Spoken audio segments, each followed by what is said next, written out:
I stared at my dad in disbelief, my entire body trembling as my breathing became shallow and rapid. How could this be happening? Why was my dad pointing his finger at me? Did he really see something? But I'd spent the past 7 days in detention. I hadn't done anything. No, it couldn't be. It was impossible. What the hell was going on? The crowd erupted again. That's Zach Sullivan's dad? Even his own father is stepping forward to accuse him. He's definitely guilty. What else is there to say? The bystanders became even more agitated, their voices growing louder and more hostile. Zach, stop pretending. You selfish, heartless bastard. How much longer are you going to keep up this act? Hannah shouted, her voice cutting through the chaos. I yelled back at the top of my lungs. I didn't do it. Why should I confess to a crime I didn't commit? A thought suddenly struck me 3:05 p.m. That's right. I've been in the detention center for the past 7 days. I want the surveillance footage. It'll prove my innocence. I turned to the officer behind me, who looked just as confused as I felt. He knew I'd been in custody for the last week. But now with the crowd so certain of my guilt, with the video evidence and my father's testimony, doubt clouded his expression. As the crowd grew more unruly, the officer quickly pulled out his phone and made a call.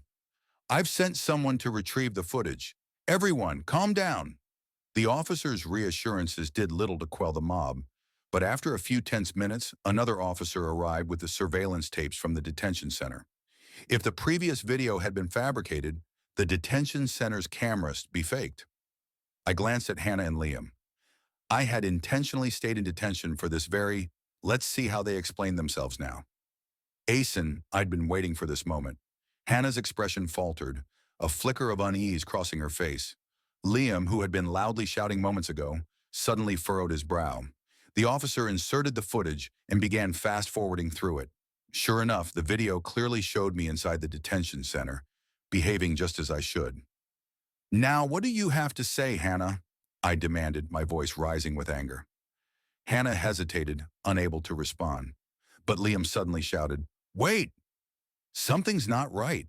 He pointed at a section of the footage. Look, that person leaving the detention center, doesn't that look like Zach? The grainy footage showed a figure in a yellow coat walking out of the detention center. Though the image was blurry, the coat was identical to the one I'd been wearing when I was detained. I froze. Hannah's lips curled into a triumphant smile. Zach, are you seriously going to deny that's you? You must have bribed someone to let you out. You left to commit the crime and then snuck back in, didn't you? Her words sent the crowd into another frenzy, and they turned their attention to the officers. What's going on here? You said you weren't covering for him, so who's that in the footage? The officer, visibly flustered, glanced at me. He remembered my yellow coat. It was hard to forget. I'd chosen it specifically because it stood out. I stared at the screen, my scalp tingling as a cold chill ran down my spine. That's not me, I said through gritted teeth. I've been here the entire time. It's impossible for me to have left, even for a second. Hannah, sensing the shift in momentum, doubled down. Zach, you're a disgusting excuse for a human being. You killed a pregnant woman and her child, and now you're trying to worm your way out. 3:05 p.m. Liam, emboldened by the crowd, screeched, Yeah, you're a piece of trash who thinks money can solve everything. You deserve to burn for this. The victim's family, already overwhelmed with grief and anger, had reached their breaking point. One of them quietly picked up the knife that had fallen to the ground earlier. His eyes burned with hatred as he stared at me. If the officers so much as blinked, I knew he'd plunge that knife straight into my chest. Damn it, it really is him. What's the point of all this talking? He's guilty. He must have bribed one of the guards to let him out for a few hours. He committed the crime and then snuck back in like nothing happened. The victim's husband, knife in hand, pushed past the officers, protecting me. Give me back my wife and child, you bastard, he roared, lunging toward me. Another family member followed close behind, their fury blinding them to reason. I was frozen in place, panic surging through me. There was no way to escape. But then, just as I thought it was all over, a voice rang out behind me. Stop right there.